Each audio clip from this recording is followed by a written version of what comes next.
Welcome students. ਬੇਟਾ ਅੱਜ ਅਸੀਂ +1 ਦਾ ਇੱਕ ਹੋਰ ਬਹੁਤ ਇੰਪੋਰਟੈਂਟ ਟੌਪਿਕ ਹੈ ਨਿਆਂ ਦੀ ਧਾਰਨਾ।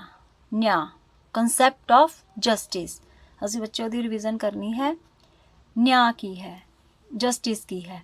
ਕਹਿੰਦਾ ਮਨੁੱਖੀ ਸਮਾਜ ਵਿੱਚ ਨਿਆਂ ਦੀ ਧਾਰਨਾ ਦਾ ਵਿਸ਼ੇਸ਼ ਮਹੱਤਵ ਮੰਨਿਆ ਜਾਂਦਾ ਹੈ ਅਤੇ ਸ਼ੁਰੂ ਤੋਂ ਹੀ ਵਿਅਕਤੀ ਜਿਹੜਾ ਨਿਆਂ ਦੀ ਪ੍ਰਾਪਤੀ ਲਈ ਸੰਘਰਸ਼ ਕਰਦਾ ਆ ਰਿਹਾ ਹੈ। ਤੁਸੀਂ ਕਈ ਵਾਰੀ ਸੁਣਿਆ ਹੋਣਾ, ਕਈ ਵਿਅਕਤੀ ਕਹਿੰਦੇ ਹੈ ਮੈਂ ਅਦਾਲਤਾਂ ਵਿੱਚ ਗਿਆ ਪਰ ਮੈਨੂੰ ਹਜੇ ਤੱਕ ਵੀ ਨਿਆਂ ਨਹੀਂ ਮਿਲਿਆ, ਜਸਟਿਸ ਨਹੀਂ ਮਿਲਿਆ। ਮਤਲਬ ਜੇਕਰ ਉਹ ਆਪਣੇ ਹੱਕ ਲਈ ਲੜਾਈ ਲੜ ਰਿਹਾ ਹੈ, ਜੇਕਰ ਉਸਨੂੰ ਸੰਤੁਸ਼ਟੀ ਪ੍ਰਾਪਤ ਨਹੀਂ ਹੁੰਦੀ ਤਾਂ ਉਹ ਵਿਅਕਤੀ ਕਹੇਗਾ ਮੈਨੂੰ ਨਿਆਂ ਨਹੀਂ ਮਿਲਿਆ ਹੈ। ਸੋ ਨਿਆਂ ਦੀ ਪ੍ਰਾਪਤੀ ਵਾਸਤੇ ਬਹੁਤ ਦੇਰ ਤੋਂ ਹੀ ਮਨੁੱਖ ਜਿਹੜਾ ਹੈ ਸੰਘਰਸ਼ ਕਰਦਾ ਆ ਰਿਹਾ ਹੈ। ਜੇਕਰ ਧਿਆਨ ਨਾਲ ਦੇਖੀਏ ਤਾਂ ਸਾਨੂੰ ਪਤਾ ਚੱਲਦਾ ਹੈ ਕਿ ਮਨੁੱਖ ਦੁਆਰਾ ਸੁਤੰਤਰਤਾ ਦੀ ਪ੍ਰਾਪਤੀ ਲਈ ਕੀਤਾ ਗਿਆ ਸੰਘਰਸ਼, ਅਗਰ ਧਿਆਨ ਨਾਲ ਦੇਖਿਆ ਜਾਏ ਤਾਂ ਕਿਹੜਾ ਸੰਘਰਸ਼ ਮੰਨਿਆ ਜਾਂਦਾ ਹੈ? ਨਿਆਂ ਦੀ ਪ੍ਰਾਪਤੀ ਲਈ ਕੀਤਾ ਗਿਆ ਸੰਘਰਸ਼।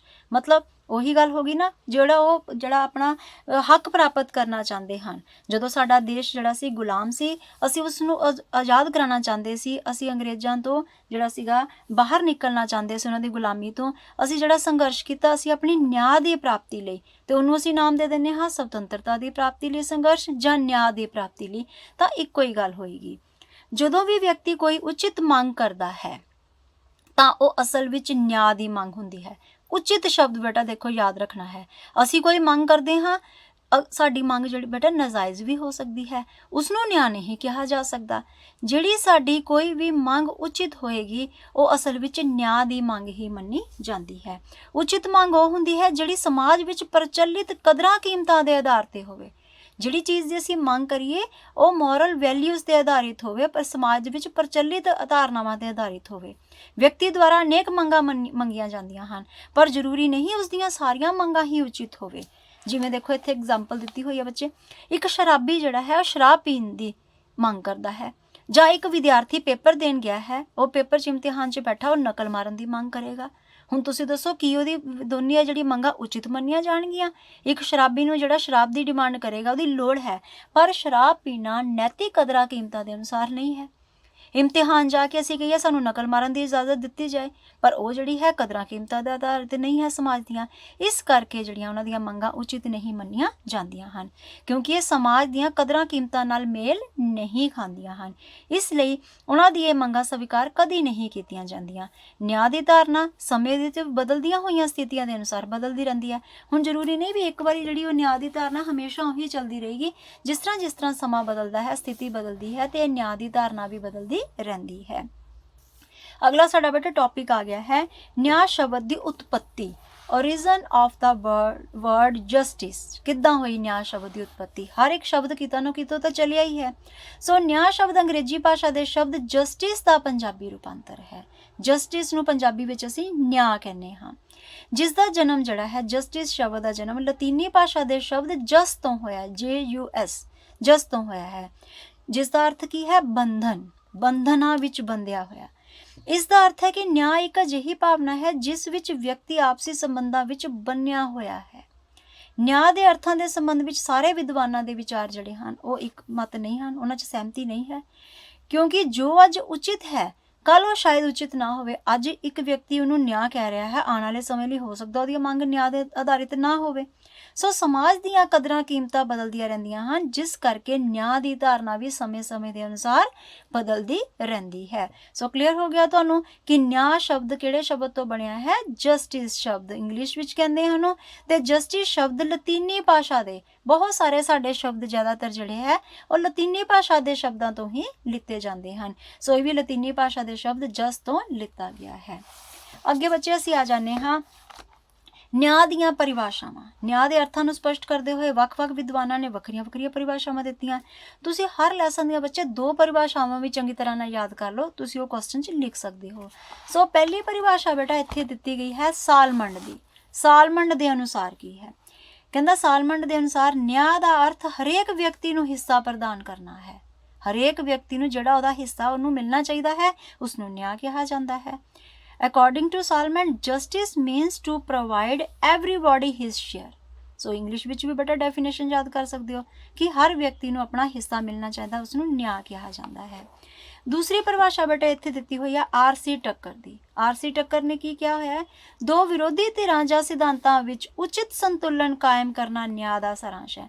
दो विरोधी धिर मतलब एक व्यक्ति कुछ कह रहा है, दूजा सिद्धांत कुछ कह रहा है, दोनों विच संतुलन कायम करना उस दे सिद्धांत ਨੂੰ ਵੀ न्याय ही कहा ਜਾਂਦਾ है। देखो according to RC Tucker the idea of justice connects a rightful balance in a situation, किसी सिचुएशन विच राइटफुल बैलेंस बनाना वेयर टू और मोर पार्टीज और प्रिंसिपल्स आर इन कन्फ्लिक्ट, जिथे जरूरी नहीं दो ही पार्टियां होण, दो ਜਾਂ दो ਤੋਂ ਵੱਧ ਕੋਈ ਵੀ ਸਿਧਾਂਤ ਹੋਣ ਜਾਂ ਪਾਰਟੀਆਂ ਹੋਣ ਜਾਂ ਵਿਚਾਰ ਹੋਣ ਜਿਨ੍ਹਾਂ ਵਿੱਚ ਮਤਭੇਦ ਹੋਵੇ, ਉਹਨਾਂ ਵਿੱਚ ਸੰਤੁਲਨ ਕਾਇਮ ਕਰਨਾ ਉਸ ਨੂੰ ਹੀ ਨਿਆਂ ਕਿਹਾ ਜਾਂਦਾ ਹੈ। ਅੱਗੇ ਬੱਚੇ ਆ ਜਾਂਦੇ ਹਾਂ ਅਸੀਂ ਨਿਆਂ ਦੀਆਂ ਵਿਸ਼ੇਸ਼ਤਾਵਾਂ ਤੇ, ਕਰੈਕਟਰਿਸਟਿਕਸ ਕੀ ਹੈ। ਸੋ ਪਹਿਲੀ ਵਿਸ਼ੇਸ਼ਤਾ ਤੁਸੀਂ ਪਹਿਲਾਂ ਹੀ ਇੱਥੋਂ ਸਮਝ ਲਈ ਹੋਏਗੀ, ਜਦ ਕਿੰਨੀ ਵਾਰੀ ਬਾਰ-ਬਾਰ ਆਇਆ ਕਿ ਇਹ ਇੱਕ ਨੈਤਿਕ ਧਾਰਨਾ ਹੈ, ਇਥਿਕਲ ਕਨਸੈਪਟ ਹੈ। ਨੈਤਿਕ ਧਾਰਨਾ मतलब ਨਿਆਂ ਦੀ ਇੱਕ ਨੈਤਿਕ ਧਾਰਨਾ ਹੈ।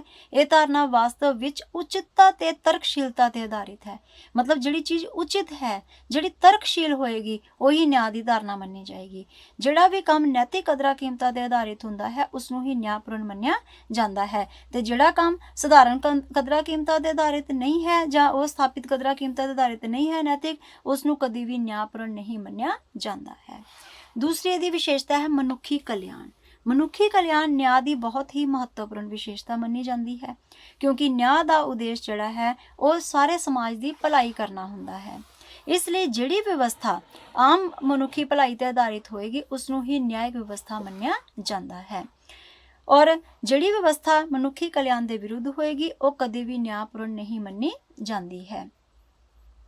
ਤੀਸਰੀ ਜਿਹੜੀ ਹੈ ਇਹਦੀ ਵਿਸ਼ੇਸ਼ਤਾ ਹੈ परिवर्तनशील धारणा। परिवर्तनशील भी तुसी पिछे पढ़ लिया है कि न्याय दी धारणा एक परिवर्तनशील धारणा है। क्यों? क्योंकि समा बीतन दे नाल समाजिक, आर्थिक, सभ्याचारक, राजनीतिक बहुत सारिया परिस्थितियां विच बदलाव आंदा रहिंदा है, जिहदे नाल परिस्थितियां बदलण दे नाल ये जिहड़ी धारणा भी बदलदी रहिंदी है।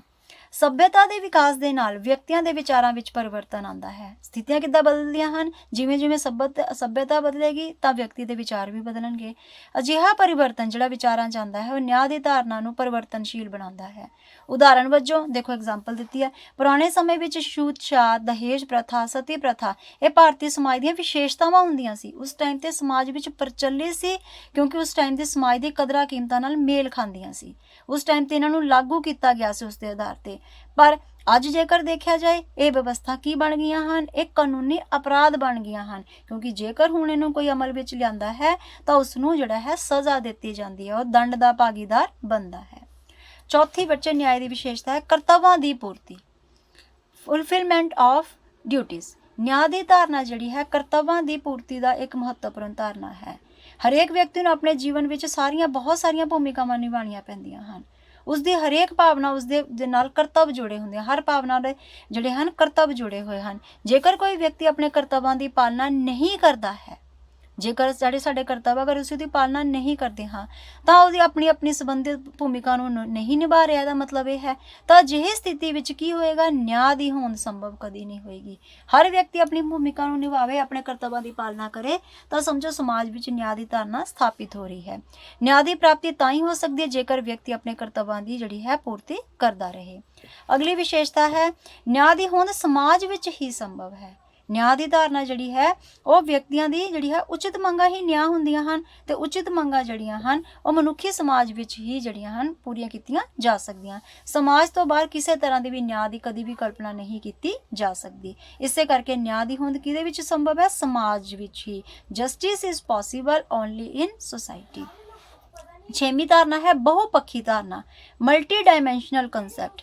ਨਿਆਂ ਦਾ ਵਿਚਾਰ ਮਨੁੱਖੀ ਜੀਵਨ ਦੇ ਹਰੇਕ ਪੱਖ ਨਾਲ ਸੰਬੰਧਿਤ ਹੈ। ਮਨੁੱਖ ਦੇ ਹਰ ਪੱਖ ਨਾਲ, ਸਮਾਜਿਕ ਜੀਵਨ ਦੇ ਅਨੇਕ ਪੱਖ ਹੋਣ ਕਰਕੇ ਨਿਆਂ ਦੀ ਧਾਰਨਾ ਨੂੰ ਬਹੁਪੱਖੀ ਧਾਰਨਾ ਕਿਹਾ ਜਾਂਦਾ ਹੈ। ਉਦਾਹਰਨ ਦੇ ਤੌਰ ਤੇ ਨਿਆਂ ਸਮਾਜਿਕ ਨਿਆਂ ਹੈ, ਕਾਨੂੰਨੀ ਨਿਆਂ ਹੈ, ਆਰਥਿਕ ਨਿਆਂ ਹੈ, ਰਾਜਨੀਤਿਕ, ਮਤਲਬ ਜਿੱਦਾਂ ਜਿੱਦਾਂ ਮਨੁੱਖ ਦੇ ਅਲੱਗ-ਅਲੱਗ ਜੀਵਨ ਦੇ ਪੱਖ ਹਨ ਉਸ ਤਰ੍ਹਾਂ ਹੀ ਨਿਆਂ ਦੀ ਧਾਰਨਾ ਵੀ ਵੱਖ-ਵੱਖ ਰੂਪ ਧਾਰਨ ਕਰ ਲੈਂਦੀ ਹੈ। ਸੋ ਨਿਆਂ ਦੇ ਬਹੁਤ ਸਾਰੇ, ਇਸ ਕਰਕੇ ਇਸ ਨੂੰ ਬਹੁਪੱਖੀ ਧਾਰਨਾ, ਮਲਟੀ ਡਾਇਮੈਂਸ਼ਨਲ ਕਨਸੈਪਟ ਵੀ ਕਿਹਾ ਜਾਂਦਾ ਹੈ। ਇਹ ਸਾਰੇ ਜਿਹੜੀਆਂ ਸੀ ਨਿਆਂ ਦੀਆਂ ਕੀ ਸੀ? ਵਿਸ਼ੇਸ਼ਤਾਵਾਂ। ਹੁਣ ਅੱਜ ਅਸੀਂ ਆ ਜਾਂਦੇ ਹਾਂ ਬੇਟਾ ਆਪਣੇ ਅਗਲੇ ਟੌਪਿਕ ਤੇ, ਨਿਆਂ ਦੀਆਂ ਵੱਖ-ਵੱਖ ਕਿਸਮਾਂ ਜਾਂ ਰੂਪ ਕਿਹੜੇ ਹੁੰਦੇ ਹਨ। ਸੋ ਨਿਆਂ ਦੀਆਂ ਵੱਖ-ਵੱਖ ਕਿਸਮਾਂ ਦਾ ਵਰਣਨ ਕਾਇੰਡਸ ਜਿਹੜੀਆਂ ਹੈਗੀ ਦੱਸੀਆਂ ਗਈਆਂ। ਪਹਿਲੀ ਜਿਹੜੀ ਕਿਸਮ ਹੈ ਨਿਆਂ ਦਾ ਕਾਨੂੰਨੀ ਰੂਪ। ਲੀਗਲ ਡਾਇਮੈਂਸ਼ਨਸ ਆਫ ਜਸਟਿਸ, ਨਿਆਂ ਦਾ ਰਾਜਨੀਤਿਕ ਰੂਪ, ਪੋਲੀਟੀਕਲ ਡਾਇਮੈਂਸ਼ਨਸ ਆਫ ਜਸਟਿਸ, ਸਮਾਜਿਕ ਰੂਪ ਕੀ ਹੋਏਗਾ, ਸੋਸ਼ਲ ਡਾਇਮੈਂਸ਼ਨਸ, ਤੇ ਆਰਥਿਕ ਰੂਪ ਹੈ ਇਕਨੋਮਿਕ ਡਾਇਮੈਂਸ਼ਨਸ ਆਫ ਜਸਟਿਸ। ਸੋ ਸਾਰਿਆਂ ਦੀ ਆਪਾਂ ਡਿਟੇਲ ਇੱਕ ਵਾਰ ਰੀਡਿੰਗ ਕਰ ਲੈਂਦੇ ਹਾਂ। ਇਹ ਤੁਹਾਨੂੰ ਕੱਲੀ ਕੋਈ ਨਿਆਂ ਦੀ ਇੱਕ ਕਿਸਮ ਵੀ ਪੇਪਰ ਵਿੱਚ ਪੁੱਛੀ ਜਾ ਸਕਦੀ ਹੈ ਕਿ ਡਿਟੇਲ ਵਿੱਚ 4 ਨੰਬਰ ਦੇ ਪ੍ਰਸ਼ਨ 'ਚ ਤੁਸੀਂ ਨਿਆਂ ਦਾ ਕੋਈ ਵੀ ਇੱਕ ਪੱਖ ਲਿਖੋ। ਸੋ ਪਹਿਲਾ ਪੱਖ ਹੈ ਨਿਆਂ ਦਾ ਕਾਨੂੰਨੀ ਪੱਖ, ਲੀਗਲ ਡਾਇਮੈਂਸ਼ਨਸ ਆਫ ਜਸਟਿਸ। ਨਿਆਂ ਦੇ ਕਾਨੂੰਨੀ ਪੱਖ ਦਾ ਅਰਥ ਹੈ ਕਿ ਕਾਨੂੰਨ ਦੇ ਅਨੁਸਾਰ ਨਿਆਂ ਜਿਹੜਾ ਕਾਨੂੰਨੀ ਨਿਆਂ ਤੋਂ ਹੈ। ਕਾਨੂੰਨੀ ਪੱਖ ਕੀ ਹੋਏਗਾ, ਜਿਹੜਾ ਨਿਆਂ ਕਾਨੂੰਨ ਦੇ ਅਨੁਸਾਰ ਹੋਏਗਾ ਉਸ ਨੂੰ ਨਿਆਂ ਦਾ ਕਾਨੂੰਨੀ ਪੱਖ ਗਿਣਿਆ ਜਾਂਦਾ ਹੈ। ਨਿਆਂ ਦਾ ਕਾਨੂੰਨੀ ਪੱਖ ਸਭ ਤੋਂ ਪਹਿਲਾਂ ਆਂਦਾ ਹੈ ਨਿਆਂ ਦਾ ਕਾਨੂੰਨ ਦੇ ਨਾਲ ਸਿੱਧਾ ਤੇ ਡੂੰਘਾ ਸੰਬੰਧ, ਮਤਲਬ ਜਿੱਥੇ ਨਿਆਂ ਸ਼ਬਦ ਦਾ ਕਾਨੂੰਨ ਸ਼ਬਦ ਆ ਗਿਆ ਸਮਝੋ ਉੱਥੇ ਨਿਆਂ ਜ਼ਰੂਰ ਮਿਲੇਗਾ। ਨਿਆਂ ਦਾ ਕਾਨੂੰਨ ਦੇ ਨਾਲ ਸਿੱਧਾ ਤੇ ਡੂੰਘਾ ਸੰਬੰਧ ਹੈ। ਸਾਲਮੰਡ ਦੇ ਕਾਨੂੰਨ ਨੂੰ ਪਰਿਭਾਸ਼ਿਤ ਕਰਦੇ ਹੋਏ ਕੀ ਕਿਹਾ ਹੈ, ਇਹ ਰਾਜ ਰਾਹੀਂ ਮਾਨਤਾ ਪ੍ਰਾਪਤ ਤੇ ਲਾਗੂ ਕੀਤੇ ਜਾਣ ਵਾਲੇ ਨਿਯਮ ਹਨ। ਵੀ ਜਿਹੜੇ ਉਹ ਨਿਯਮ ਜਿਹੜੇ ਰਾਜ ਦੁਆਰਾ ਮਾਨਤਾ ਪ੍ਰਾਪਤ ਹੁੰਦੇ ਹੈ ਤੇ ਰਾਜ ਜਿਨ੍ਹਾਂ ਨੂੰ ਲਾਗੂ ਕਰਦਾ ਹੈ, ਜੋ ਨਿਆਂ ਤੇ ਪਰਿਭਾਸ਼ਿਤ ਕਰਦੇ ਹਨ, ਮਤਲਬ ਨਿਆਂ ਉਹਨਾਂ ਨਿਯਮਾਂ ਨੂੰ ਪਰਿਭਾਸ਼ਿਤ ਕਰਦਾ ਹੈ, ਉਹ ਨਿਆਂ ਦੇ ਅਨੁਸਾਰ ਹੀ ਮੰਨੇ ਜਾਂਦੇ ਹਨ। ਰਾਜ ਕਾਨੂੰਨ ਬਣਾ ਕੇ ਉਹਨਾਂ ਨੂੰ ਠੀਕ ਤਰ੍ਹਾਂ ਨਾਲ ਲਾਗੂ ਕਰਕੇ ਸਮਾਜ ਵਿੱਚ ਨਿਆਂ ਸਥਾਪਿਤ ਕਰਨ ਦਾ ਯਤਨ ਕਰਦਾ, ਮਤਲਬ ਰਾਜ ਹੀ ਉਹਨਾਂ ਕਾਨੂੰਨਾਂ ਨੂੰ ਜਿਹੜਾ ਹੈ ਸਮਾਜ ਵਿੱਚ ਸਥਾਪਿਤ ਕਰਦਾ ਹੈ ਤੇ ਨਿਆਂ ਸਥਾਪਿਤ ਕਰਨ ਦਾ ਯਤਨ ਕਰਦਾ ਹੈ। ਕਾਨੂੰਨੀ ਨਿਆਂ ਦਾ, ਕਾਨੂੰਨੀ ਨਿਆਂ ਨੂੰ ਅਗਰ ਦੂਜਾ ਨਾਮ ਦਿੱਤਾ ਜਾਏ ਤਾਂ ਉਸਨੂੰ ਕਾਨੂੰਨ ਦਾ ਸ਼ਾਸਨ ਵੀ, ਜਿੱਥੇ ਕਾਨੂੰਨ ਦਾ ਸ਼ਾਸਨ ਹੋਏਗਾ ਸਮਝੋ ਸਮਾਜ ਵਿੱਚ ਕਾਨੂੰਨੀ ਨਿਆਂ ਦਿੱਤਾ ਜਾ ਰਿਹਾ ਹੈ। ਕਾਨੂੰਨੀ ਨਿਆਂ ਵਾਸਤੇ ਕਿਹੜੀਆਂ-ਕਿਹੜੀਆਂ ਜ਼ਰੂਰੀ ਸ਼ਰਤਾਂ ਹਨ, ਕਿਹੜੀਆਂ ਅਸੈਂਸ਼ੀਅਲ ਕੰਡੀਸ਼ਨਸ ਹਨ ਜਦੋਂ ਕਾਨੂੰਨੀ ਨਿਆਂ ਜਿਹਦੇ ਨਾਲ ਸਥਾਪਿਤ ਕੀਤਾ ਜਾ ਸਕਦਾ ਹੈ। ਸੋ ਪਹਿਲੀ ਜਿਹੜੀ ਸ਼ਰਤ ਹੈ ਕਾਨੂੰਨ ਦਾ ਨਿਆਂਪੂਰਨ ਹੋਣਾ, ਜਸਟਿਸਨੈਸ ਆਫ ਲਾਅ। ਕਾਨੂੰਨ ਦਾ ਸਮਾਜ ਦੀ ਨੈਤਿਕਤਾ ਤੇ ਕਦਰਾਂ ਕੀਮਤਾਂ ਤੇ ਆਧਾਰਿਤ ਹੋਣਾ ਚਾਹੀਦਾ, ਮਤਲਬ ਉਹੀ ਕਾਨੂੰਨ ਪ੍ਰਵਾਨਿਤ ਕੀਤਾ ਜਾਂਦਾ ਹੈ ਜਿਹੜੀਆਂ ਸਮਾਜ ਦੀ ਕਦਰਾਂ ਕੀਮਤਾਂ ਤੇ ਨੈਤਿਕਤਾ ਦੇ ਆਧਾਰਿਤ ਹੋਵੇ। ਸਥਾਪਿਤ ਰੀਤੀ ਰਿਵਾਜ ਜਾਂ ਕਦਰਾਂ ਕੀਮਤਾਂ ਦੀ ਕਾਨੂੰਨੀ ਜਿਹੜੀ ਕਾਨੂੰਨ ਦੇ ਅਨੁਸਾਰ ਉਲੰਘਣਾ ਨਹੀਂ ਹੋਣੀ ਚਾਹੀਦੀ, ਮਤਲਬ ਜਿਹੜੇ ਸਮਾਜ 'ਚ ਸਥਾਪਿਤ ਰੀਤੀ ਰਿਵਾਜ ਹੈ ਕਾਨੂੰਨ ਉਹਨਾਂ ਦੀ ਉਲੰਘਣਾ ਨਾ ਕਰਦਾ ਹੋਵੇ। ਜਿਹੜਾ ਕਾਨੂੰਨ ਵਿਅਕਤੀ ਦੇ ਤਰਕ ਦੇ ਵਿਰੁੱਧ ਹੋਏਗਾ ਉਸ ਕਾਨੂੰਨ ਜਿਹੜੇ ਵਿਅਕਤੀ ਦੀ ਇਹਨਾਂ ਕਦਰਾਂ ਕੀਮਤਾਂ ਤੇ ਆਧਾਰਿਤ ਨਹੀਂ ਹੋਏਗਾ ਉਸ ਕਾਨੂੰਨ ਨੂੰ ਅਨਿਆਂਪੂਰਨ ਮੰਨਿਆ ਜਾਂਦਾ ਹੈ। ਦੂਸਰੀ ਸ਼ਰਤ ਕੀ ਹੈ ਕਾਨੂੰਨੀ ਨਿਆਂ ਦੀ, ਕਾਨੂੰਨ ਦੇ ਸਾਹਮਣੇ ਸਮਾਨਤਾ ਹੋਣੀ ਚਾਹੀਦੀ ਹੈ, ਇਕੁਐਲਿਟੀ ਬਿਫੋਰ ਲਾਅ, ਪੜਿਆ ਹੋਇਆ ਪਹਿਲੇ ਵੀ। ਕਾਨੂੰਨ ਨਿਆਂਪੂਰਨ ਤਾਂ ਹੀ ਹੋਏਗਾ ਜੇਕਰ ਕਾਨੂੰਨ ਜਿਹੜਾ ਕਿਸੇ ਵਿਅਕਤੀ ਨਾਲ ਕੋਈ ਵਿਤਕਰਾ ਨਹੀਂ ਕਰਦਾ ਹੋਏਗਾ। ਕਾਨੂੰਨੀ ਨਿਆਂ ਦਾ ਵਾਸਤਵਿਕ ਅਰਥ ਖਤਮ ਹੋ ਜਾਂਦਾ ਹੈ ਜੇਕਰ ਵਿਅਕਤੀ ਨਾਲ ਵਿਤਕਰਾ ਹੋਏਗਾ। ਜੇਕਰ ਵਿਅਕਤੀ ਨਾਲ ਜਾਤ, ਧਰਮ, ਵੰਸ਼ ਕਿਸੇ ਆਧਾਰ ਤੇ ਵੀ ਵਿਤਕਰਾ ਕੀਤਾ ਜਾਂਦਾ ਹੈ ਤਾਂ ਸਮਝੋ ਕਾਨੂੰਨ ਦੇ ਸਾਹਮਣੇ ਸਮਾਨਤਾ ਕਦੀ ਸਥਾਪਿਤ ਨਹੀਂ ਕੀਤੀ ਜਾ ਸਕਦੀ ਹੈ। ਤੀਸਰੀ ਜਿਹੜਾ ਹੈ ਇਸ ਦੀ ਸ਼ਰਤ ਹੈ ਇੱਕਸਾਰ ਕਾਨੂੰਨੀ ਪ੍ਰਣਾਲੀ, ਯੂਨੀਫਾਰਮ ਲੀਗਲ ਸਿਸਟਮ। ਸੋ ਕਾਨੂੰਨੀ ਨਿਆਂ ਦੀ ਮਹੱਤਤਾ ਹੀ ਕਹਿੰਦਾ ਜੇ ਖਤਮ ਹੋ ਜਾਂਦੀ ਹੈ ਜੇਕਰ ਇੱਕੋ ਹੀ ਸਮਾਜ ਵਿੱਚ ਵੱਖ-ਵੱਖ ਕਾਨੂੰਨੀ ਪ੍ਰਣਾਲੀਆਂ ਲਾਗੂ ਕੀਤੀਆਂ ਜਾਣ। ਕਿਸੇ ਵਰਗ ਲਈ ਹੋਰ ਕਾਨੂੰਨੀ ਪ੍ਰਣਾਲੀ ਹੋਵੇ, ਕਿਸੇ ਲਈ ਹੋਰ ਨਿਯਮ ਹੋਣ, ਕਿਸੇ ਲਈ ਹੋਰ ਹੋਣ। ਅਜਿਹੇ ਨਿਯਮ ਦੇਸ਼ ਦੀ ਕਾਨੂੰਨੀ ਪ੍ਰਣਾਲੀ ਤੋਂ ਮਤਲਬ ਸਾਰੇ ਕੋਈ ਵੀ ਨਿਯਮ ਹੋਵੇ ਦੇਸ਼ ਦੇ ਕਾਨੂੰਨ ਤੋਂ ਉੱਪਰ ਕੋਈ ਨਿਯਮ ਨਹੀਂ ਹੋਣਾ ਚਾਹੀਦਾ। ਕਾਨੂੰਨੀ ਨਿਆਂ ਦੀ ਵਾਸਤਵਿਕਤਾ ਲਈ ਜ਼ਰੂਰੀ ਹੈ ਕਿ ਸਮੁੱਚੇ ਰਾਸ਼ਟਰ ਲਈ ਇੱਕਸਾਰ ਕਾਨੂੰਨੀ ਪ੍ਰਣਾਲੀ ਹੀ ਲਾਗੂ ਕੀਤੀ ਜਾਏ। ਚੌਥੀ ਇਹਦੀ ਜ਼ਰੂਰਤ ਕੀ ਹੈ, ਚੌਥੀ ਅਸੈਂਸ਼ੀਅਲ ਕੰਡੀਸ਼ਨ ਕੀ ਹੈ, ਘੱਟ ਖਰਚੀਲੀ ਨਿਆਂ ਪ੍ਰਣਾਲੀ ਹੋਣੀ ਚਾਹੀਦੀ ਹੈ। ਸੋ ਕਾਨੂੰਨੀ ਨਿਆਂ ਦੀ ਪੂਰਤੀ ਵਾਸਤੇ ਜ਼ਰੂਰੀ ਹੈ ਨਿਆਂ ਪ੍ਰਣਾਲੀ ਘੱਟ ਖਰਚੀਲੀ ਹੋਵੇ, ਅਦਾਲਤੀ ਫੀਸਾਂ ਦੀ ਦਰ ਘੱਟ ਤੋਂ ਘੱਟ ਹੋਵੇ, ਗਰੀਬ ਵਿਅਕਤੀ ਤਾਂ ਜੋ ਧਨ ਘੱਟ ਕਰਕੇ ਨਿਆਂ ਤੋਂ ਵਾਂਝਿਆ ਨਾ ਰਹਿ ਜਾਣ। ਹੁਣ ਗਰੀਬ ਵਿਅਕਤੀ ਤਾਂ ਨਿਆਂ ਅਦਾਲਤਾਂ 'ਚ ਲੈ ਨਹੀਂ ਸਕਦਾ ਕਿਉਂਕਿ ਨਿਆਂ ਅਦਾਲਤਾਂ ਵਿੱਚ ਬਹੁਤ ਖਰਚ ਹੁੰਦਾ ਹੈ, ਇਸ ਕਰਕੇ ਘੱਟ ਖਰਚੀਲੀ ਨਿਆਂ ਪ੍ਰਣਾਲੀ ਹੋਣੀ ਚਾਹੀਦੀ ਜੇ ਅਸੀਂ ਕਾਨੂੰਨੀ ਨਿਆਂ ਸਥਾਪਿਤ ਕਰਨਾ ਚਾਹੁੰਦੇ ਹਾਂ। ਇਸ ਤੋਂ ਬਾਅਦ ਨਿਆਂ ਪ੍ਰਦਾਨ ਕਰਨ ਲਈ ਦੇਰੀ ਨਹੀਂ ਹੋਣੀ ਚਾਹੀਦੀ। ਹੁਣ ਇੱਕ ਤਾਂ ਪੈਸਾ ਬਹੁਤ ਲੱਗਦਾ, ਇੱਕ ਨਿਆਂ ਜਲਦੀ ਨਹੀਂ ਮਿਲਦਾ, ਕਿੰਨੀ ਦੇਰ ਅਦਾਲਤਾਂ 'ਚ ਫੈਸਲੇ ਲਟਕਦੇ ਰਹਿੰਦੇ ਹਨ। ਸੋ ਦੇਰੀ ਨਹੀਂ ਹੋਣੀ ਚਾਹੀਦੀ ਕਿਉਂਕਿ ਦੇਰੀ ਨਾਲ ਮਿਲਿਆ ਨਿਆਂ ਜਿਹੜਾ ਹੁੰਦਾ ਉਹ ਨਾ ਮਿਲਣ ਦੇ ਬਰਾਬਰ ਹੀ ਹੁੰਦਾ ਹੈ। ਦੇਰੀ ਨਾਲ ਉਦੋਂ ਤੱਕ ਦਾ ਵਿਅਕਤੀ ਨੂੰ ਉਹਦਾ ਇੰਪੋਰਟੈਂਸ ਹੀ ਖਤਮ ਹੋ ਜਾਂਦੀ ਹੈ। ਇਸ ਕਰਕੇ ਕਹਿੰਦਾ ਝਗੜਿਆਂ ਦਾ ਨਿਪਟਾਰਾ ਛੇਤੀ ਤੋਂ ਛੇਤੀ ਕਰ ਦਿੱਤਾ ਜਾਣਾ ਚਾਹੀਦਾ ਹੈ। ਅਗਲੀ ਇਹਦੀ ਜ਼ਰੂਰੀ ਸ਼ਰਤ ਕਾਨੂੰਨੀ ਨਿਆਂ ਦੀ ਕੀ ਹੈ, ਕੁਸ਼ਲ ਤੇ ਸੁਤੰਤਰ ਨਿਆਂਪਾਲਿਕਾ ਹੋਣੀ ਚਾਹੀਦੀ ਹੈ, ਐਫੀਸ਼ੀਐਂਟ ਐਂਡ ਇੰਡੀਪੈਂਡੈਂਟ ਜੁਡੀਸ਼ਰੀ। ਸੋ ਕਾਨੂੰਨੀ ਨਿਆਂ ਤਾਂ ਹੀ ਜਿਹੜਾ ਹੈ ਉਸਦਾ ਕੰਮ ਅਦਾਲਤਾਂ ਦੇ ਕੋਲ ਹੈ। ਤੁਹਾਨੂੰ ਪਤਾ ਨਿਆਂ ਕੌਣ ਕਰਦਾ, ਅਦਾਲਤਾਂ ਕਰਦੀਆਂ, ਇਸ ਲਈ ਨਿਆਂ ਲਈ ਜ਼ਰੂਰੀ ਹੈ ਜੱਜ ਜਿਹੜੇ ਹਨ ਕੁਛ ਸੁਤੰਤਰ ਨਿਆਂਪਾਲਿਕਾ ਮਤਲਬ ਜੱਜ ਸੁਤੰਤਰ, ਨਿਰਪੱਖ ਤੇ ਇਮਾਨਦਾਰ ਹੋਣੇ ਚਾਹੀਦੇ ਹਨ ਤਾਂ ਜੋ ਨਿਆਂ ਕਰਦੇ ਸਮੇਂ ਕਿਸੇ ਵੀ ਬਾਹਰੀ ਪ੍ਰਭਾਵ ਦੇ ਅਧੀਨ ਆ ਕੇ ਸਵਾਰਥ ਵਿੱਚ ਕੋਈ ਨਿਆਂ ਨਾ ਕਰਨ। ਨਿਆਂਪਾਲਿਕਾ ਸੁਤੰਤਰ ਤਾਂ ਹੀ ਹੋਏਗੀ, ਹੁਣ ਜੱਜ ਕਿੱਦਾਂ ਹੋਣਗੇ ਸੁਤੰਤਰ, ਜੇਕਰ ਉਹਨਾਂ ਦੀ ਨਿਯੁਕਤੀ ਜਾਂ ਉਹਨਾਂ ਦੇ ਪਦਵੀ ਤੋਂ ਹਟਾਉਣ ਦਾ ਢੰਗ ਜਿਹੜਾ ਹੈ ਕਿਸੇ ਇੱਕ ਸੰਸਥਾ, ਕਿਸੇ ਇੱਕ ਨਿਰੰਕੁਸ਼ ਵਿਅਕਤੀ ਦੇ ਹੱਥ ਵਿੱਚ ਨਾ ਹੋਵੇ।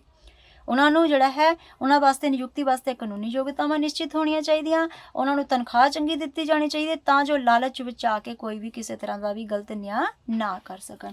ਸੋ ਇਹ 5 ਸ਼ਰਤਾਂ ਹਨ ਜਿਹੜੀਆਂ ਕਾਨੂੰਨੀ ਨਿਆਂ ਸਥਾਪਿਤ ਕਰਨ ਲਈ ਸਮਾਜ ਵਿੱਚ ਜ਼ਰੂਰੀ ਹੋਣੀਆਂ ਚਾਹੀਦੀਆਂ ਹਨ। ਅਗਲਾ ਸਾਡਾ ਹੈ ਨਿਆਂ ਦਾ ਸਮਾਜਿਕ ਪੱਖ। ਦੂਸਰਾ ਪੱਖ ਆ ਗਿਆ ਸਮਾਜਿਕ ਪੱਖ। ਸਮਾਜਿਕ ਪੱਖ ਉਹ ਕਾਨੂੰਨ ਦੇ ਨਾਲ ਸਾਰਾ ਸੰਬੰਧਿਤ ਸੀ। ਇਹ ਕਿਹਦੇ ਨਾਲ ਸੰਬੰਧਿਤ ਹੈ? ਸਮਾਜ ਦੇ ਨਾਲ।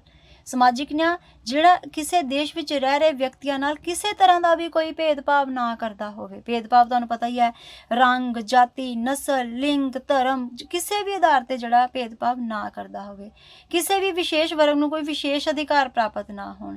ਜੇਕਰ ਸਾਰਿਆਂ ਨੂੰ ਸਮਾਨ ਜਿਹੜਾ ਹੈ ਵਿਵਹਾਰ ਕੀਤਾ ਜਾਂਦਾ ਹੈ ਤਾਂ ਅਸੀਂ ਕਹਿੰਦੇ ਹਾਂ ਵੀ ਸਮਾਜਿਕ ਨਿਆਂ ਮਿਲ ਰਿਹਾ ਹੈ। ਜੇਕਰ ਸਾਰਿਆਂ ਨਾਲ ਵਿਤਕਰਾ ਕੀਤਾ ਜਾ ਰਿਹਾ ਤਾਂ ਉਸ ਸਮਾਜ ਵਿੱਚ ਸਮਾਜਿਕ ਨਿਆਂ ਦੀ ਪ੍ਰਾਪਤੀ ਕਦੀ ਨਹੀਂ ਹੋ ਸਕਦੀ। ਸਮਾਜਿਕ ਨਿਆਂ ਦੀ ਪ੍ਰਾਪਤੀ ਲਈ ਤਾਂ ਹੀ ਹੋ ਸਕਦੀ ਹੈ ਕਿ ਜੇ ਲੋਕਾਂ ਵਿੱਚ ਬਹੁਤ ਜ਼ਿਆਦਾ ਆਰਥਿਕ ਅੰਤਰ ਨਾ ਹੋਵੇ, ਅਮੀਰ ਗਰੀਬ ਜ਼ਿਆਦਾ ਨਾ ਹੋਣ, ਬਰਾਬਰ ਹੋਣ, ਲੋਕਾਂ ਵਿੱਚ ਕਿਸੇ ਕਿਸਮ ਦਾ ਵੀ ਜੇਕਰ ਵਿਤਕਰਾ ਨਾ ਕੀਤਾ ਜਾਏ। ਤਾਂ ਜਿੱਦਾਂ ਰਾਜਨੀਤਿਕ ਕਾਨੂੰਨੀ ਨਿਆਂ ਦੀ ਤੁਸੀਂ ਸ਼ਰਤਾਂ ਪੜ੍ਹੀਆਂ ਹੈ, ਉਸ ਤਰ੍ਹਾਂ ਹੀ ਸਮਾਜਿਕ ਨਿਆਂ ਲਈ ਵੀ ਸ਼ਰਤਾਂ ਹਨ ਜਿਨ੍ਹਾਂ ਨੂੰ ਪੂਰਾ ਕੀਤਾ ਜਾਣਾ ਜ਼ਰੂਰੀ ਹੈ। ਪਹਿਲੀ ਸ਼ਰਤ ਕੀ ਹੈ? ਕਾਨੂੰਨ ਦੇ ਸਾਹਮਣੇ ਸਮਾਨਤਾ। ਉਹੀ ਪਿੱਛੇ ਵੀ ਪੜ੍ਹਿਆ, ਲਗਭਗ ਉਹੀ ਇਕੁਐਲਿਟੀ ਬਿਫੋਰ ਲਾ। ਸਮਾਜਿਕ ਨਿਆਂ ਦੀ ਪ੍ਰਾਪਤੀ ਤਾਂ ਹੀ ਹੋ ਸਕਦੀ ਹੈ ਜੇਕਰ ਕਾਨੂੰਨ ਦੀ ਦ੍ਰਿਸ਼ਟੀ ਤੋਂ ਸਾਰੇ ਲੋਕਾਂ ਨਾਲ ਸਮਾਨ ਵਿਵਹਾਰ ਕੀਤਾ ਜਾਏ। ਕਾਨੂੰਨ ਦੇ ਆਧਾਰ ਤੇ ਕਿਸੇ ਵਿਅਕਤੀ ਨਾਲ ਧਰਮ, ਜਾਤ, ਨਸਲ, ਕਿਸੇ ਦੇ ਆਧਾਰ ਤੇ ਕੋਈ ਭੇਦਭਾਵ ਜਾਂ ਵਿਤਕਰਾ ਨਾ ਕੀਤਾ ਜਾਏ। ਦੂਜੀ ਇਹਦੀ ਜਿਹੜੀ ਹੈ ਜ਼ਰੂਰੀ ਸ਼ਰਤ ਹੈ ਵਿਸ਼ੇਸ਼ ਅਧਿਕਾਰਾਂ ਦੀ ਸਮਾਪਤੀ। ਕਹਿੰਦਾ ਸਮਾਜਿਕ ਨਿਆਂ ਤਾਂ ਹੀ ਮਿਲ ਸਕਦਾ ਜੇਕਰ ਲੋਕਾਂ ਨੂੰ ਕਿਸੇ ਵਿਸ਼ੇਸ਼ ਵਰਗ ਨੂੰ ਸਮਾਜ ਵਿੱਚ ਕਿਸੇ ਤਰ੍ਹਾਂ ਦੇ ਵਿਸ਼ੇਸ਼ ਅਧਿਕਾਰ ਪ੍ਰਾਪਤ ਨਾ ਹੋਣ। ਸਮਾਜਿਕ ਨਿਆਂ ਦੀ ਪ੍ਰਾਪਤੀ ਲਈ ਸਮਾਜਿਕ ਨਿਆਂ ਦੀ ਸਥਾਪਨਾ ਲਈ ਜਿਹੜੇ ਹੈ ਬਹੁਤ ਜ਼ਰੂਰੀ ਸ਼ਰਤ ਹੈ। ਜੇਕਰ ਕਿਸੇ ਵਿਸ਼ੇਸ਼ ਵਰਗ ਨੂੰ ਸਰਕਾਰ ਦੁਆਰਾ ਸਹੂਲਤਾਂ ਦਿੱਤੀਆਂ ਜਾਂਦੀਆਂ ਹਨ ਤਾਂ ਅਜਿਹੇ ਦੇਸ਼ ਵਿੱਚ ਕਦੀ ਵੀ ਸਮਾਜਿਕ ਨਿਆਂ ਦੀ ਕਲਪਨਾ ਨਹੀਂ ਕੀਤੀ ਜਾ ਸਕਦੀ, ਯਾਨੀ ਕਿ ਸਾਰੇ ਲੋਕਾਂ ਨਾਲ ਸਮਾਨ ਵਿਵਹਾਰ ਹੋਣਾ ਚਾਹੀਦਾ ਹੈ। ਤੀਸਰੀ ਇਹਦੀ ਸ਼ਰਤ ਹੈ ਭੇਦਭਾਵ ਦੀ ਮਨਾਹੀ, ਪ੍ਰੋਹਿਬਿਸ਼ਨ ਆਫ ਡਿਸਕ੍ਰਿਮੀਨੇਸ਼ਨ। ਸੋ ਜਿਸ ਵੀ ਸਮਾਜ ਵਿੱਚ ਧਰਮ, ਜਾਤ, ਨਸਲ ਦੇ ਆਧਾਰ ਤੇ ਕਿਸੇ ਤਰ੍ਹਾਂ ਦਾ ਵੀ ਕੋਈ ਵਿਤਕਰਾ ਕੀਤਾ ਜਾਂਦਾ ਹੈ ਉੱਥੇ ਤਾਂ ਸਮਾਜਿਕ ਨਿਆਂ ਦੀ ਕਦੀ ਵੀ ਕਲਪਨਾ ਨਹੀਂ ਕੀਤੀ ਜਾ ਸਕਦੀ। ਸਮਾਜਿਕ ਨਿਆਂ ਦੀ ਪ੍ਰਾਪਤੀ ਲਈ ਇਹਨਾਂ ਵਿਤਕਰਿਆਂ ਦੀ ਮਨਾਹੀ ਕੀਤੀ ਜਾਣੀ ਚਾਹੀਦੀ ਹੈ, ਵਿਤਕਰੇ ਨਹੀਂ ਹੋਣੇ ਚਾਹੀਦੇ। ਚੌਥੀ ਸ਼ਰਤ ਹੈ ਲੋਕਤੰਤਰੀ ਪ੍ਰਣਾਲੀ, ਡੈਮੋਕ੍ਰੈਟਿਕ ਸਿਸਟਮ। ਸਮਾਜਿਕ ਨਿਆਂ ਸਹੀ ਅਰਥਾਂ ਵਿੱਚ ਕਿਹੜੀ ਪ੍ਰਣਾਲੀ ਵਿੱਚ ਪ੍ਰਾਪਤ ਹੁੰਦਾ ਹੈ? ਸਿਰਫ ਲੋਕਤੰਤਰੀ ਪ੍ਰਣਾਲੀ ਵਿੱਚ, ਕਿਉਂਕਿ ਤਾਨਾਸ਼ਾਹੀ ਪ੍ਰਣਾਲੀ ਵਿੱਚ ਤਾਂ ਲੋਕਾਂ ਨੂੰ ਨਿਆਂ ਮਿਲਣ ਦੀ ਕੋਈ ਸੰਭਾਵਨਾ ਨਹੀਂ ਹੈ, ਕਿਉਂਕਿ ਉਹੀ ਹੁਕਮ ਚੱਲਣੇ ਹੈ ਜੋ ਤਾਨਾਸ਼ਾਹ ਨੇ ਦੇਣੇ ਹੈ, ਤੇ ਲੋਕਾਂ ਨੂੰ ਨਿਆਂ ਕਦੀ ਵੀ ਨਹੀਂ ਮਿਲ ਸਕਦਾ। ਲੋਕਤੰਤਰੀ ਪ੍ਰਣਾਲੀ ਵਿੱਚ ਹਰੇਕ ਪ੍ਰਕਾਰ ਦੇ ਅਧਿਕਾਰ ਲੋਕਾਂ ਨੂੰ ਸਮਾਨ ਰੂਪ ਵਿੱਚ ਦਿੱਤੇ ਜਾਂਦੇ ਹਨ। ਕਿਸੇ ਵੀ ਵਿਸ਼ੇਸ਼ ਵਰਗ ਨੂੰ ਕੋਈ ਵਿਸ਼ੇਸ਼ ਸਹੂਲਤਾਂ ਨਹੀਂ ਦਿੱਤੀਆਂ ਜਾਂਦੀਆਂ ਹਨ। ਪੰਜਵੀਂ ਸ਼ਰਤ ਹੈ ਸਮਾਜਿਕ ਤੇ ਆਰਥਿਕ ਸੁਰੱਖਿਆ, ਸੋਸ਼ਲ ਐਂਡ ਇਕਨੋਮਿਕ ਸਿਕਿਉਰਿਟੀ। ਸਮਾਜਿਕ ਨਿਆਂ ਦੀ ਪ੍ਰਾਪਤੀ ਲਈ ਸਮਾਜਿਕ ਅਤੇ ਆਰਥਿਕ ਸੁਰੱਖਿਆ ਦੀ ਵਿਵਸਥਾ ਹੋਣੀ ਬਹੁਤ ਜ਼ਰੂਰੀ ਹੈ। ਜਿਸ ਸਮਾਜ ਵਿੱਚ ਅੰਗਹੀਨ, ਕਮਜ਼ੋਰ, ਬਿਮਾਰ ਤੇ ਬਜ਼ੁਰਗਾਂ ਦੀ ਲੋੜਾਂ ਦੀ ਪੂਰਤੀ ਦੀ ਵਿਵਸਥਾ ਨਹੀਂ ਕੀਤੀ ਜਾਂਦੀ, ਉਸ ਸਮਾਜ ਵਿੱਚ ਸਮਾਜਿਕ ਨਿਆਂ ਦੀ ਕਲਪਨਾ ਕਦੀ ਵੀ ਨਹੀਂ ਕੀਤੀ ਜਾ ਸਕਦੀ। ਜਿਹਦੇ ਵਿੱਚ ਲੋਕਾਂ ਨੂੰ ਆਰਥਿਕ ਸੁਰੱਖਿਆ ਨਹੀਂ ਹੈ, ਸਮਾਜਿਕ ਸੁਰੱਖਿਆ ਨਹੀਂ ਹੈ, ਬਿਮਾਰ, ਬਜ਼ੁਰਗ ਜਿਹੜੇ ਹਨ, ਕਮਜ਼ੋਰ ਜਿਹੜੇ ਹਨ, ਉਹਨਾਂ ਨੂੰ ਸੁਰੱਖਿਆ ਨਹੀਂ ਦਿੱਤੀ ਜਾਂਦੀ। ਸਮਾਜਿਕ ਨਿਆਂ ਦੀ ਪ੍ਰਾਪਤੀ ਲਈ ਜ਼ਰੂਰੀ ਹੈ ਬਿਮਾਰ, ਬਜ਼ੁਰਗ, ਅੰਗਹੀਨ ਤੇ ਉਹਨਾਂ ਨੂੰ ਆਰਥਿਕ ਸੁਰੱਖਿਆ ਦਿੱਤੀ ਜਾਣੀ ਚਾਹੀਦੀ ਹੈ।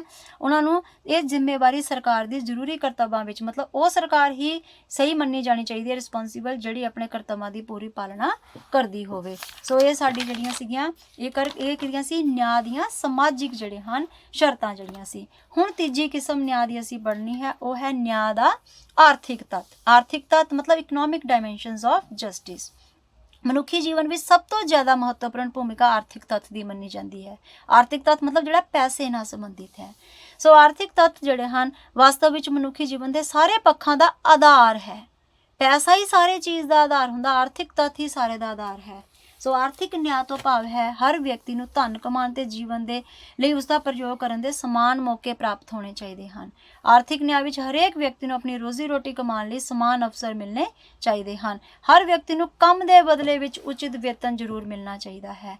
ਹਰੇਕ ਵਿਅਕਤੀ ਦੀ ਮੁੱਢਲੀ ਲੋੜਾਂ ਜਿਹੜੀਆਂ ਆਸਾਨੀ ਨਾਲ, ਮੁੱਢਲੀ ਲੋੜਾਂ ਤੁਸੀਂ ਪਹਿਲਾਂ ਵੀ ਕਿੰਨੀ ਵਾਰ ਪੜ੍ਹਿਆ, ਰੋਟੀ, ਕੱਪੜਾ ਤੇ ਮਕਾਨ, ਅਤੇ ਹੋਰ ਵੀ ਬਹੁਤ ਸਾਰੀਆਂ ਹੈ ਪਰ ਅੱਜ ਦੇ ਜ਼ਮਾਨੇ 'ਚ ਵੱਧ ਗਈਆਂ, ਪਰ ਮੇਨ ਜਿਹੜੀ ਹੈ ਰੋਟੀ, ਕੱਪੜਾ ਤੇ ਮਕਾਨ ਤੇ ਆਸਾਨੀ ਨਾਲ ਸਾਰਿਆਂ ਦੀ ਪੂਰੀ ਹੋਣੀਆਂ ਚਾਹੀਦੀਆਂ ਹਨ। ਆਰਥਿਕ ਨਿਆਂ ਦੀ ਪ੍ਰਾਪਤੀ ਲਈ ਹਰੇਕ ਜਿਹੜੀ ਹਨ ਬਹੁਤ ਸਾਰੀਆਂ ਵਿਵਸਥਾਵਾਂ ਜਿਹੜੀਆਂ ਸਮਾਜ ਵਿੱਚ ਕੀਤੀਆਂ ਜਾਣੀਆਂ ਜ਼ਰੂਰੀ ਹਨ। ਜਿਵੇਂ ਪਹਿਲੀ ਵਿਵਸਥਾ ਹੈ ਕੰਮ ਦਾ ਅਧਿਕਾਰ। ਬੇਰੁਜ਼ਗਾਰੀ ਆਰਥਿਕ ਨਿਆਂ ਦੀ ਪ੍ਰਾਪਤੀ ਲਈ ਬਹੁਤ ਵੱਡੀ ਰੁਕਾਵਟ ਹੈ, ਜਦੋਂ ਕੰਮ ਨਹੀਂ ਮਿਲਦਾ। ਸੋ ਜਦੋਂ ਤੱਕ ਕਿਸੇ ਦੇਸ਼ ਵਿੱਚ ਬੇਰੁਜ਼ਗਾਰੀ ਨੂੰ ਖਤਮ ਨਹੀਂ ਕੀਤਾ ਜਾਂਦਾ ਉਦੋਂ ਤੱਕ ਆਰਥਿਕ ਨਿਆਂ ਦੀ ਕਦੀ ਕਲਪਨਾ ਵੀ ਨਹੀਂ ਕੀਤੀ ਜਾ ਸਕਦੀ। ਇਸ ਕਰਕੇ ਬਹੁਤ ਜ਼ਰੂਰੀ ਹੈ ਕਿ ਸਾਰੇ ਵਿਅਕਤੀਆਂ ਨੂੰ ਕੰਮ ਦੇ ਅਧਿਕਾਰ ਦਿੱਤੇ ਜਾਣ, ਯਾਨੀ ਰਾਈਟ ਟੂ ਵਰਕ ਹੋਣਾ ਚਾਹੀਦਾ। ਹਰ ਵਿਅਕਤੀ ਆਪਣੀ ਜੀਵਿਕਾ ਕਮਾਉਣ ਲਈ ਕੋਈ ਨਾ ਕੋਈ ਕੰਮ ਕਰ ਸਕੇ। ਦੂਸਰੀ ਜਿਹੜੀ ਹੈ ਇਹਦੀ ਜ਼ਰੂਰੀ ਸ਼ਰਤ ਹੈ ਉਚਿਤ ਵੇਤਨ ਦਾ ਅਧਿਕਾਰ, ਰਾਈਟ ਟੂ ਐਡਿਕੁਏਟ ਵੇਜਿਸ। ਨਾਗਰਿਕਾਂ ਨੂੰ ਕੇਵਲ ਕੰਮ ਦਾ ਅਧਿਕਾਰ ਹੀ ਨਹੀਂ, ਮਤਲਬ ਕੰਮ ਤਾਂ ਉਹਨਾਂ ਨੇ ਕਰ ਲਿਆ, ਕੰਮ ਦੇ ਬਾਅਦ ਉਹਨਾਂ ਨੂੰ ਜਿਹੜੀ ਹੈ ਆਰਥਿਕ ਨਿਆਂ ਦੀ ਪ੍ਰਾਪਤੀ ਤਾਂ ਹੀ ਹੋਏਗੀ ਜੇਕਰ ਉਹਨਾਂ ਨੂੰ ਕੰਮ ਦੇ ਬਦਲੇ ਵਿੱਚ ਉਚਿਤ ਵੇਤਨ ਵੀ ਦਿੱਤਾ ਜਾਂਦਾ ਹੈ। ਸੋ ਉਚਿਤ ਵੇਤਨ ਪ੍ਰਾਪਤ ਕਰਨਾ ਨਾਗਰਿਕਾਂ ਦਾ ਅਧਿਕਾਰ ਹੋਣਾ ਚਾਹੀਦਾ ਹੈ। ਉਚਿਤ ਵੇਤਨ ਦਾ ਅਰਥ ਹੈ ਕਿ ਕੰਮ ਦੇ ਬਦਲੇ ਵਿੱਚ ਜਿੰਨਾ ਧਨ ਉਹਨਾਂ ਨੂੰ ਜ਼ਰੂਰ ਜਿਹੜਾ ਹੈ ਹੋਵੇ, ਜਿੰਨਾ ਨਿਸ਼ਚਿਤ ਹੋਵੇ, ਉਹ ਜ਼ਰੂਰ ਦਿੱਤਾ ਜਾਣਾ ਚਾਹੀਦਾ ਹੈ।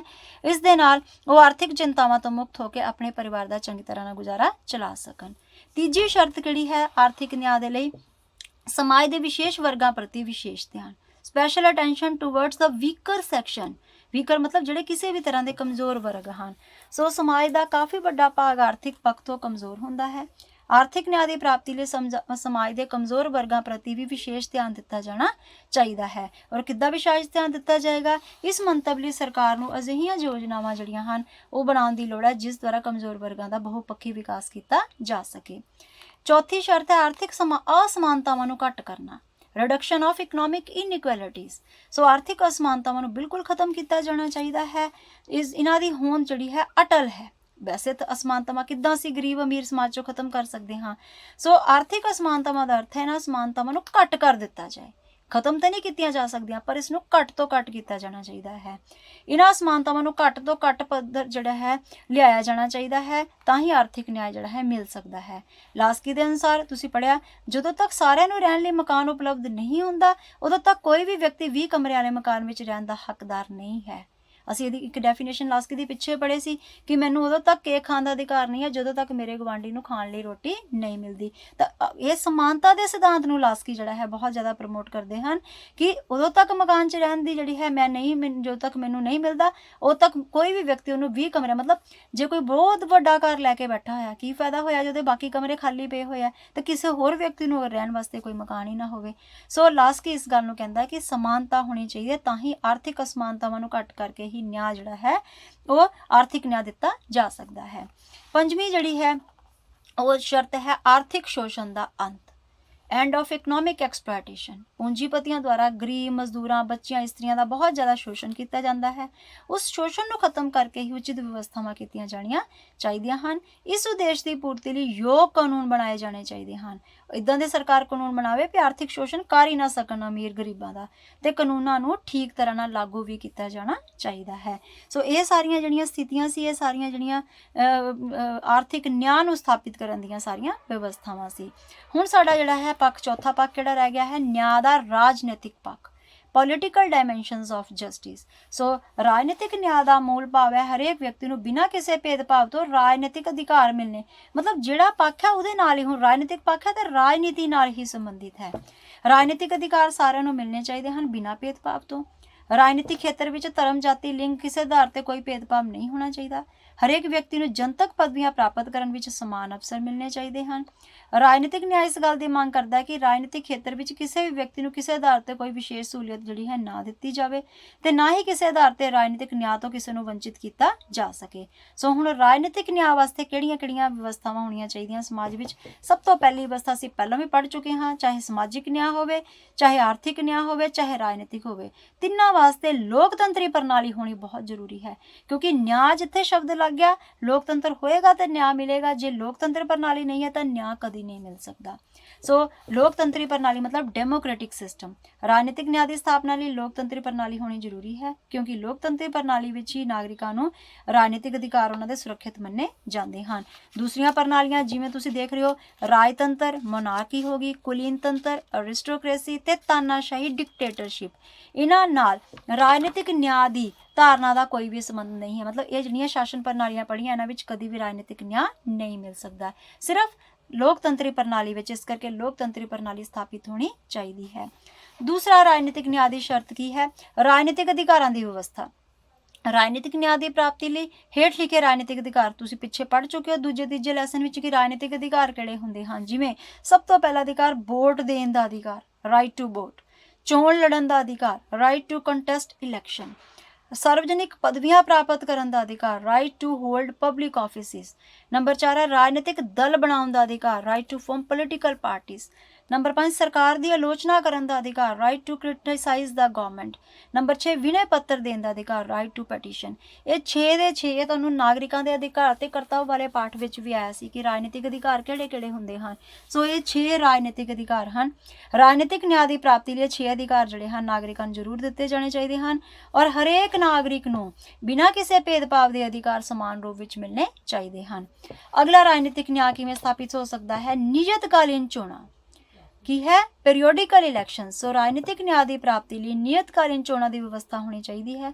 ਇਸ ਉਦੇਸ਼ ਦੀ ਪੂਰਤੀ ਲਈ ਵੱਖ-ਵੱਖ ਸੰਸਥਾਵਾਂ ਦਾ ਕਾਰਜਕਾਲ ਨਿਸ਼ਚਿਤ ਹੋਣਾ ਚਾਹੀਦਾ ਹੈ। ਹਰ ਸੰਸਥਾ ਦਾ ਕਾਰਜਕਾਲ ਔਰ ਕਾਰਜਕਾਲ ਪੂਰਾ ਹੋਣ ਤੋਂ ਪਹਿਲਾਂ ਹੀ ਉਹਨਾਂ ਦੀਆਂ ਚੋਣਾਂ ਕਰਵਾ ਲਿੱਤੀਆਂ ਜਾਣੀਆਂ ਚਾਹੀਦੀਆਂ ਹਨ।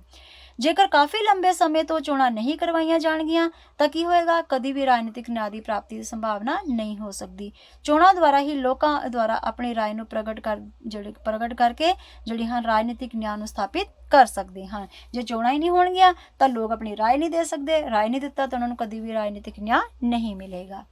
ਪੰਜਵੀਂ ਜਿਹੜੀ ਸ਼ਰਤ ਹੈ ਰਾਜਨੀਤਿਕ ਨਿਆਂ ਲਈ, ਘੱਟ ਗਿਣਤੀ ਵਰਗ ਦੇ ਹਿੱਤਾਂ ਦੀ ਵਿਸ਼ੇਸ਼ ਰੱਖਿਆ। ਆਪਾਂ ਪਹਿਲਾਂ ਵੀ ਪੜ੍ਹ ਚੁੱਕੇ ਹਾਂ। ਸਪੈਸ਼ਲ ਪ੍ਰੋਟੈਕਸ਼ਨ ਆਫ ਦਾ ਰਾਈਟਸ ਆਫ ਮਿਨੋਰਿਟੀਜ਼ ਕਲਾਸ ਕੀ ਜਿਵੇਂ ਭਾਸ਼ਾਈ ਆਧਾਰ ਤੇ ਜਾਂ ਸੱਭਿਆਚਾਰਕ ਘੱਟ ਗਿਣਤੀ ਵਰਗ ਦੇ ਲੋਕ ਜਿਹੜੇ ਹੈ ਹਰੇਕ ਦੇਸ਼ ਵਿੱਚ ਪਾਏ ਜਾਂਦੇ ਹਨ। ਜੇਕਰ ਘੱਟ ਗਿਣਤੀਆਂ ਵੀ ਇਹ ਅਨੁਭਵ ਕਰਨ ਲੱਗਣ ਕਿ ਉਹ ਬਹੁ ਗਿਣਤੀ ਦੀ ਦਿਆ ਤੇ ਨਿਰਭਰ ਕਰਦੇ ਹਨ ਤਾਂ ਉਸ ਦੇਸ਼ ਵਿੱਚ ਕਦੀ ਵੀ ਰਾਜਨੀਤਿਕ ਨਿਆਂ ਦੀ ਮਹੱਤਤਾ ਨਹੀਂ ਸਮਝੀ ਜਾਏਗੀ। ਰਾਜਨੀਤਿਕ ਨਿਆਂ ਦੀ ਜਿਹੜਾ ਇਸ ਗੱਲ ਦੀ ਮੰਗ ਕਰਦਾ ਕਿ ਘੱਟ ਗਿਣਤੀ ਵਰਗ ਨੂੰ ਵੀ ਰਾਜਨੀਤਿਕ ਖੇਤਰ ਵਿੱਚ ਪੂਰੀ ਪ੍ਰਤੀਨਿਧਤਾ ਮਿਲਣੀ ਚਾਹੀਦੀ ਹੈ। ਉਹਨਾਂ ਦੀ ਰੱਖਿਆ ਲਈ ਵਿਸ਼ੇਸ਼ ਪ੍ਰਬੰਧ ਹੋਣੇ ਚਾਹੀਦੇ ਹਨ। ਜੇਕਰ ਘੱਟ ਗਿਣਤੀਆਂ ਦੇ ਲੋਕ ਅਸੰਤੁਸ਼ਟ ਹੋਣਗੇ, ਅਗਰ ਸਰਕਾਰ ਤੋਂ ਸੰਤੁਸ਼ਟ ਨਹੀਂ ਹੋਣਗੇ ਤੇ ਕਦੀ ਵੀ ਠੀਕ ਅਰਥਾਂ ਵਿੱਚ ਰਾਜਨੀਤਿਕ ਨਿਆਂ ਦੀ ਪ੍ਰਾਪਤੀ ਨਹੀਂ ਹੋ ਸਕੇਗੀ। ਸੋ ਲਾਸਟ ਹੈ ਰਾਜਨੀਤਿਕ ਨਿਆਂ ਦੀ ਸ਼ਰਤ, ਕੋਈ ਭੇਦਭਾਵ ਨਹੀਂ, ਨੋ ਡਿਸਕ੍ਰਿਮੀਨੇਸ਼ਨ। ਜੇਕਰ ਰਾਜਨੀਤਿਕ ਖੇਤਰ ਵਿੱਚ ਕਿਸੇ ਤਰ੍ਹਾਂ ਦਾ ਵੀ ਭੇਦਭਾਵ ਕੀਤਾ ਜਾਂਦਾ ਹੈ ਤਾਂ ਰਾਜਨੀਤਿਕ ਨਿਆਂ ਕਦੀ ਵੀ ਜਿਹੜਾ ਪ੍ਰਾਪਤ ਨਹੀਂ ਹੋ ਸਕਦਾ।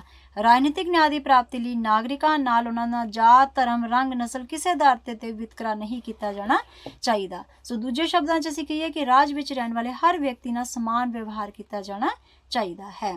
ਇਹ ਸਾਡੇ ਨਿਆਂ ਦੇ 4 ਕਿਸਮਾਂ ਤੁਸੀਂ ਪੜ੍ਹ ਲਈਆਂ ਹੈ। ਨਿਆਂ ਦਾ ਆਰਥਿਕ ਪੱਖ, ਨਿਆਂ ਦਾ ਸਮਾਜਿਕ ਪੱਖ, ਨਿਆਂ ਦਾ ਕਾਨੂੰਨੀ ਪੱਖ ਤੇ ਲਾਸਟ ਆਪਾਂ ਪੜ੍ਹਿਆ ਹੈ ਨਿਆਂ ਦਾ ਰਾਜਨੀਤਿਕ ਪੱਖ। ਕਹਿੰਦਾ ਉੱਪਰ ਦਿੱਤੇ ਸਾਰੇ ਹੀ ਨਿਆਂ ਦੇ ਜਿਹੜੇ ਰੂਪ ਹਨ, ਕਾਨੂੰਨੀ, ਰਾਜਨੀਤਿਕ, ਸਮਾਜਿਕ ਤੇ ਆਰਥਿਕ, ਜਿੰਨੇ ਵੀ ਪੱਖ ਹਨ ਇਹਨਾਂ ਦਾ ਵੱਖ-ਵੱਖ ਅਧਿਐਨ ਕੀਤਾ ਹੈ। ਪਰ ਅਗਰ ਅਸੀਂ ਵਾਸਤਵਿਕਤਾ ਦੇਖੀਏ, ਵਾਸਤਵਿਕਤਾ ਕੀ ਹੈ ਕਿ ਨਿਆਂ ਦੇ ਵੱਖ-ਵੱਖ ਪਹਿਲੂਆਂ ਵਿਚਕਾਰ ਵਿਅਕਤੀ ਅਤੇ ਪਰਛਾਵੇਂ ਤੇ ਨਹੁੰ ਤੇ ਮਾਸ ਵਾਲਾ ਸੰਬੰਧ ਹੈ। ਮਤਲਬ ਸਾਰੇ ਹੀ ਪੱਖ, ਜੇਕਰ ਤੁਸੀਂ ਧਿਆਨ ਨਾਲ ਸੋਚੋ, ਇਹ ਸਾਰੇ ਹੀ ਪੱਖ ਇੱਕ ਦੂਸਰੇ ਨਾਲ ਜੁੜੇ ਹੋਏ ਹੈ। ਹਰ ਗੱਲ ਲੋਕਤੰਤਰੀ ਪ੍ਰਣਾਲੀ ਹਰ ਨਿਆਂ ਲਈ ਚਾਹੀਦੀ ਹੈ। ਕੋਈ ਭੇਦਭਾਵ ਕਿਸੇ ਨਿਆਂ ਪ੍ਰਣਾਲੀ 'ਚ ਨਹੀਂ ਹੋਣਾ ਚਾਹੀਦਾ। ਚੋਣਾਂ, ਘੱਟ ਗਿਣਤੀਆਂ ਦੀ ਰੱਖਿਆ, ਸਾਰੇ ਅਧਿਕਾਰ ਦੇਣੇ, ਨੈਤਿਕ ਕਦਰਾਂ ਕੀਮਤਾਂ ਦੇ ਚੱਲਣਾ। ਸੋ ਇਹ ਸਾਰੇ ਜ਼ਰੂਰੀ ਪੱਖ ਹੈ ਜਿਹੜੇ ਹਰ ਵਿੱਚ ਨਿਆਂ ਦੇ ਪੱਖਾਂ ਵਿੱਚ ਸ਼ਾਮਿਲ ਹਨ। ਨਿਆਂ ਦੇ ਕਿਸੇ ਵੀ ਇੱਕ ਪੱਖ ਦੀ ਅਣਹੋਂਦ, ਜੇਕਰ ਸਮਝ ਲਓ ਚਾਰੇ ਪੱਖ ਹੈ, ਕੋਈ ਇੱਕ ਪੱਖ ਵੀ ਨਿਆਂ ਦਾ ਸਮਾਜ ਵਿੱਚ ਨਹੀਂ ਹੈ ਤਾਂ ਕਦੀ ਵੀ ਸੰਪੂਰਨ ਨਿਆਂ ਦੀ ਕਲਪਨਾ, ਮਤਲਬ ਸੰਪੂਰਨ ਨਿਆਂ ਤਾਂ ਹੀ ਮਿਲੇਗਾ ਜੇ ਨਿਆਂ ਦੇ ਚਾਰੇ ਪੱਖ ਸਥਾਪਿਤ ਕੀਤੇ ਜਾਂਦੇ ਹਨ। ਨਿਆਂ ਤੇ ਆਧਾਰਿਤ ਸਮਾਜ ਤਾਂ ਹੀ ਸਥਾਪਿਤ ਹੋ ਸਕਦਾ ਹੈ ਜਿਸ ਸਮਾਜ ਵਿੱਚ ਹਰ ਵਿਅਕਤੀ ਨੂੰ ਕਾਨੂੰਨੀ, ਰਾਜਨੀਤਿਕ, ਸਮਾਜਿਕ ਅਤੇ ਆਰਥਿਕ ਨਿਆਂ ਪ੍ਰਾਪਤ ਹੁੰਦਾ ਹੈ। ਸੋ ਇਹ ਨਿਆਂ ਦੀਆਂ 4 ਧਾਰਨਾਵਾਂ ਜਿਹੜੀਆਂ ਇਸ ਨੂੰ ਧਿਆਨ ਨਾਲ ਜਿਹੜਾ ਹੈ ਸਮਝ ਕੇ ਯਾਦ ਕਰਨਾ ਹੈ। ਓਕੇ ਬੇਟਾ।